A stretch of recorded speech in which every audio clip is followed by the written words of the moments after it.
Hello, welcome to History 101 Summer Session 2024 Test 1 Review Video. I'm going to go over the questions with you, talk about expectations, and hopefully you'll do well.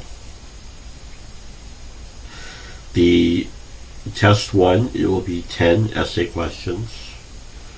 Minimum response is 250 words. You do not need to answer them all at one sitting. In fact, I encourage you not to. That is why I have the test available from June 24th to July 7th. In Canvas, I am told Canvas automatically saves the answers, so if you're wanting to stop, all you do is log out of the, or not all you do is close out the browser. I recommend, I have had students tell me that they've lost information before. I recommend doing, once the test is available, I recommend putting the answers or the questions into a Word document and answering your questions in the Word document, and then transferring to Canvas when you're ready to submit. That way, if there's any technical issues with your submission, all you have to do is email me your answers. So the test is from June 24th to July 7th. Again, you don't have to take it all at once, at one sitting, and again, I encourage you not to. There's a reason. It's 10 essay, 250 words. I'm giving you time so you can write a decent essay, on what you have learned about the topic. So let's dive in. So the test covers lectures 1 through 10, and in your OpenStax textbook, chapters 1 through 8. So let's go to the first one. Describe from lecture. Question 1 is from lecture 1. Describe 3 Native American tribes that inhabited North or South America, in 1492. I went over a few with you.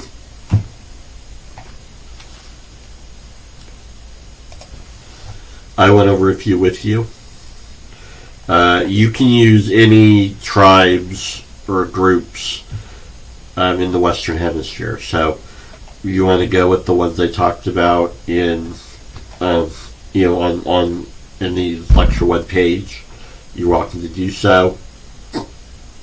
If you want to pick 3 of your own, that's fine. What will you talk about? You will talk about like where they lived, what language they spoke, dress, what they live in. Some history, like are there any historical figures that we know about from primary documents? Religion, culture, food they ate, just various things about these various tribes. Again, it can be North and South America. It can be famous tribes. It can be obscure. I've had people do tribes I've never heard of. I've looked them up like, oh, okay. So that's what that is. It's 250 words total. So it doesn't have to be, so you can divide it up, 3 into 250. So like some students have done it where 250 words per tribe. That would be a test. That would be a test in and of itself. So just pick 3 Native American tribes and talk about their culture, religion, things about them. Lecture 2. Describe and analyze the significance of 3 important trend events that led to the development of Europe. And so this is from Lecture 2, The Rise of Europe. Going over the page. Let's go. Gonna go to week 1. So, going over the page, you have the Open Sex textbook. I did a video lecture for you, so I went over a bunch, right? 6 Myths About Europe, that mentions even a couple things. Your textbook talks about things. So all you do is, you can talk about the rise of town and trade. You can talk about the rise of the nation state. You can talk about the Reformation, the Renaissance, sailing technology, printing press, literature, return to classical learning. Just what from your study, what are important aspects of leading to the rise of Europe? And so this is you're giving what you think is significant, and so you're arguing a point of view. You can go with what I went over. I mean, that's fine. Let me go back to the test. You can, and again, 250 words, so 3 into 250. I'm proving men can't do more than one thing at once. Just a sec. Okay, so going back to the test.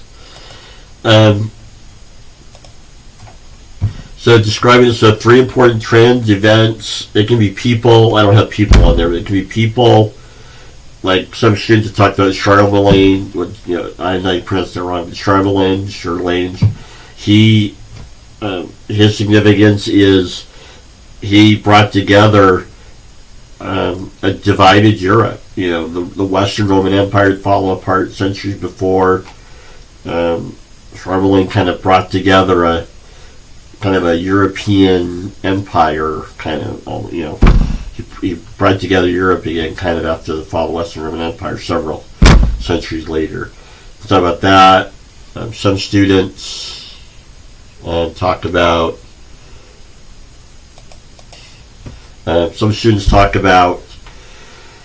The development of the Catholic Church, kind of bringing a hierarchical structure to Europe. Just whatever you think led to the development of the rise of Europe. Development of technology.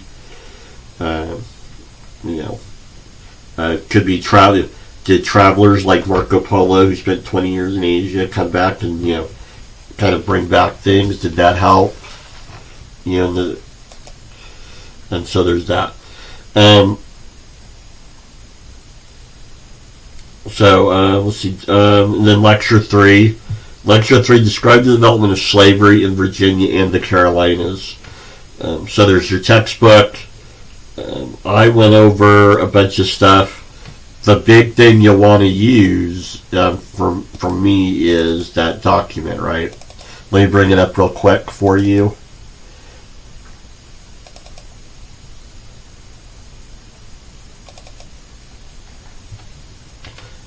This document where we went over the legal journey of the development of slavery in colonial Virginia. So here you go. We went over the development. So students use this, kind of go over. One thing students do wrong is it has to be an essay form. All questions have to be an essay form. And so it just can't be bullet point lists. Okay. So you discuss these things in essay form. Okay, what you think. Okay. The Carolinas, I did the PowerPoint presentation for you. So just kind of talk about the development of slavery in Virginia. Remember, in Virginia, slavery developed from indentured servitude to slavery. You can mention enslavement of Indians, attempts, the Creeks selling POWs. And people to settlers. You can talk about indentured servitude, Europeans coming over as indentured servants. And then you talk about the development of African slave labor or slavery. So the Carolinas, remember, it's transplanted. So talk about British Caribbeans bringing their slave labor to the Carolinas, right? There's no indentured servitude in the Carolinas, right? In the Carolinas, but in the Caribbean, right? Remember we talked about that. Because why? African slave labor was the system. You got your unfree labor from West Africa, not Europe. And so you can go over that. Again, just kind of what you think is important for us to know. Next, lecture 4. Describe the culture and life of Puritan New England in the 17th century. I put up a document for you to read. You read the textbook. You have the video to put up, and we talk about Puritan New England. It's kind of the Salem witch trials, the Puritan work ethic. We'll get to this in lecture 11. We'll get to this, but early 19th century Americans picked these Puritan New Englanders as the foundation of our country, as the origin. When 19th century Americans said, "Well, who are the first Americans? We're America now." They picked as Puritan New Englanders over who? Over Jamestown Colony. Jamestown Colony was settled in 2 decades earlier. Native Americans who lived there. You pick Puritan New Englanders, and so you talk about the significance of that. If you want to do some Google research, Google importance of Puritan New England in America, significance of Puritan culture in colonial America, kind of stuff like that. And you kind of give what you think. Some students talk about the importance of it today. Like why are the Salem witch trials so fascinating to us today? It's one of the favorite topics students like to talk about. Okay, and so you kind of put together some ideas of what its culture, what the culture's like, and its importance to colonial America.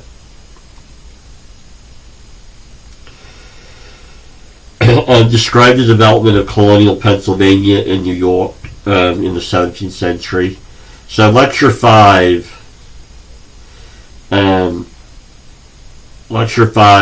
talks about, we talk about the kind of the middle colonies. So on Pennsylvania, you'll want to make sure you mention who? William Penn. Definitely want to talk about Quakers, the religion, the Society of Friends. Talk about Quakers. In 1732, after this period, but in 1732, a European traveler called Pennsylvania the best poor man's country in the world. So why is that? Pennsylvania is one of the more popular colonies to live in, right? They didn't have they reduced quite a bit of crimes that would lead to capital punishment. They didn't have debtors' prisons. They generally, if you want to live in a colony where you're not going to die in Indian wars, Pennsylvania colonists, Quakers, tended to get along with their Native Americans a little more. You have the Port of Philadelphia will become a major port in colonial America, and so talk about Pennsylvania, kind of how it develops as the colonial breadbasket. A lot of food can be grown in Pennsylvania. New York, you talk about New Netherlands. You talk about how it goes from being Dutch to British. One writer or one historian studied colonial New York and found by the early 1700s, at least 32 languages were spoken in New York. And New York was a major port in colonial America. All kinds of different people from all over the world. A lot of students don't know this, but there is a small Jewish population in colonial Americans, mainly based in New York. And so you can study that if you would like. So I would divide it up between Pennsylvania and New York, and kind of a little bit about each.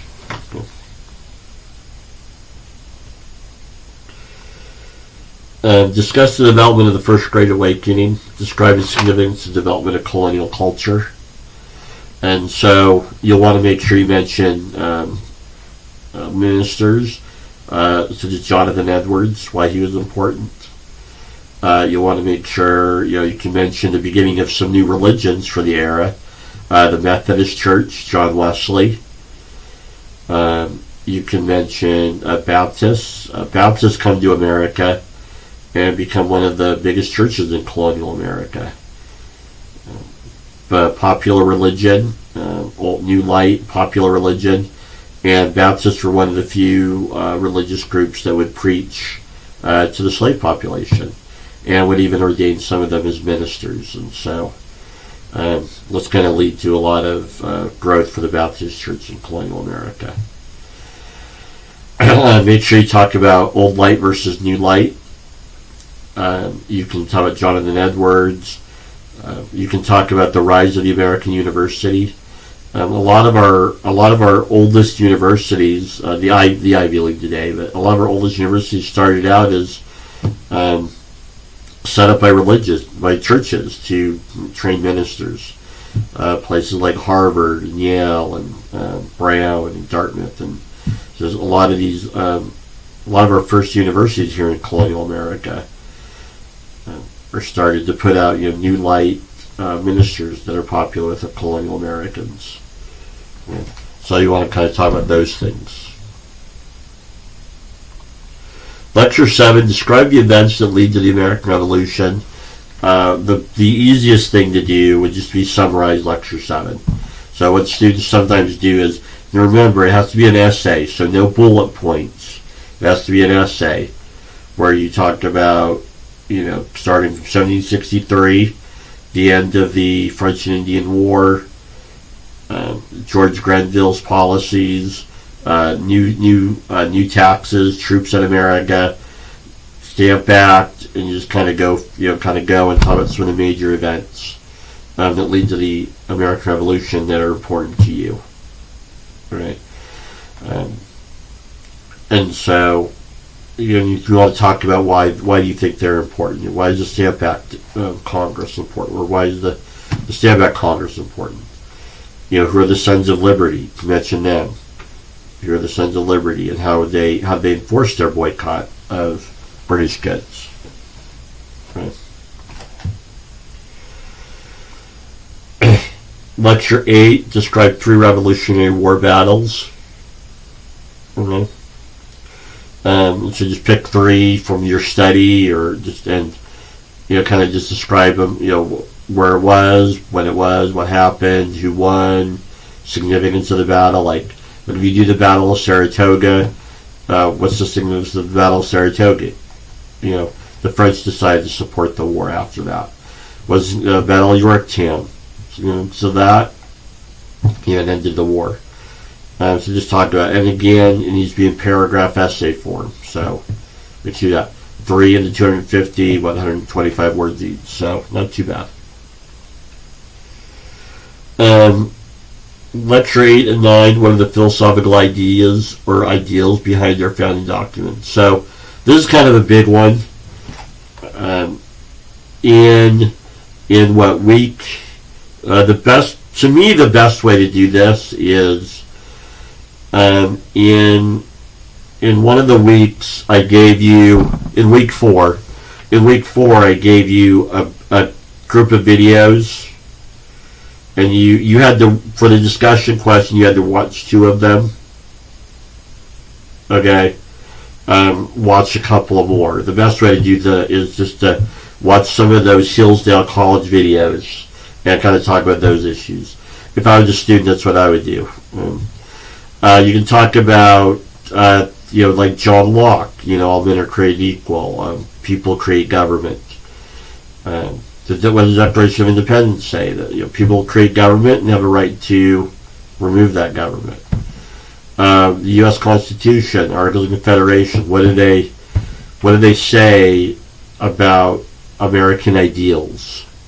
Okay, that's kind of the idea. What are the ideals of this new America, this new United States of America, from its founding documents? How does it see itself? And so the easiest way to do that, I would just watch those in week 4.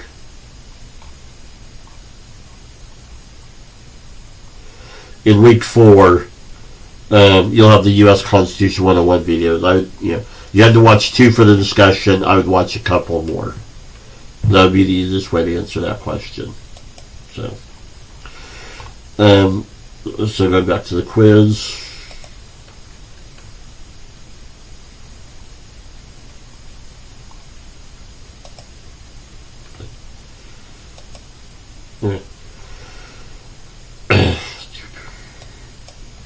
So this discussion, it's heavily philosophical. It's your point of view.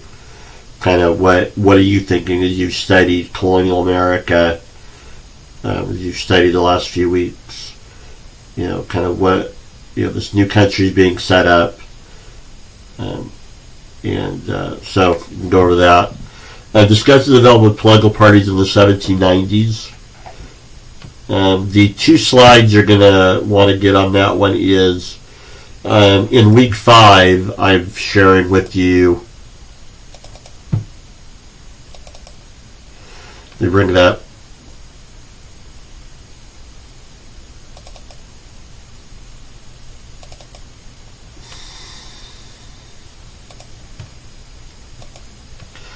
You will want to use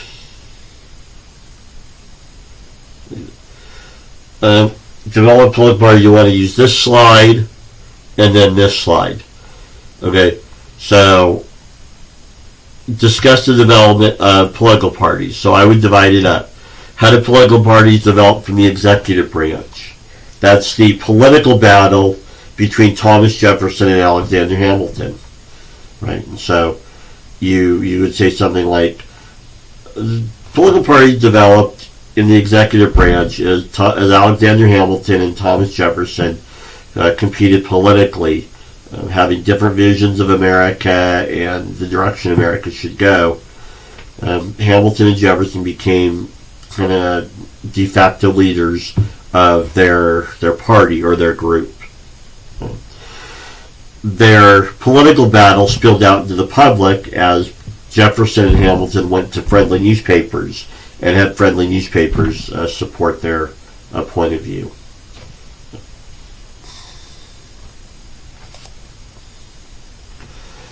So then you go to the public.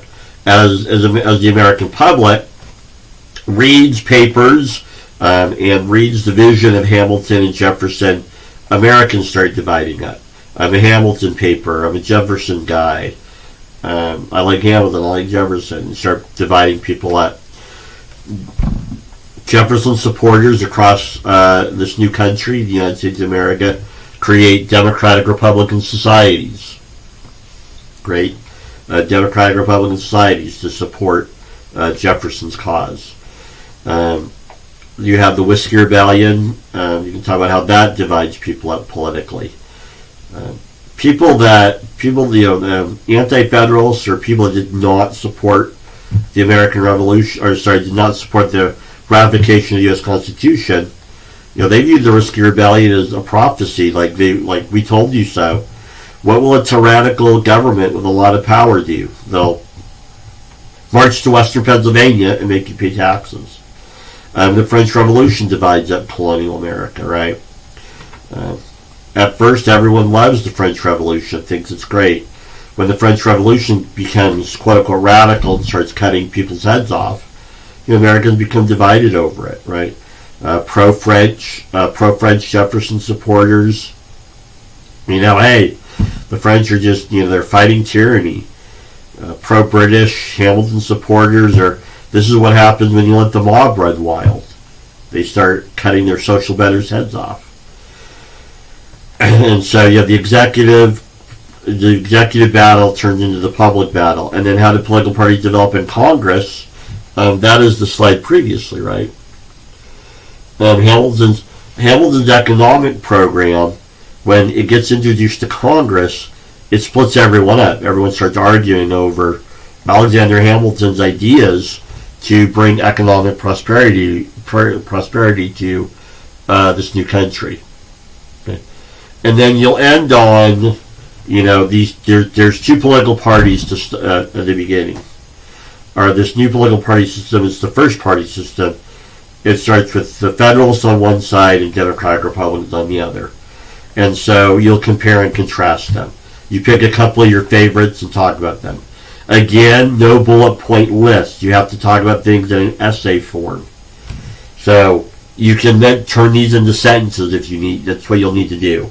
No bullet point lists. Okay. I can't emphasize that enough. Essay. Okay. And so it's just these couple of slides you'll talk about. How parties develop in Congress. Congress, the public, and the executive branch. Okay. And so, it's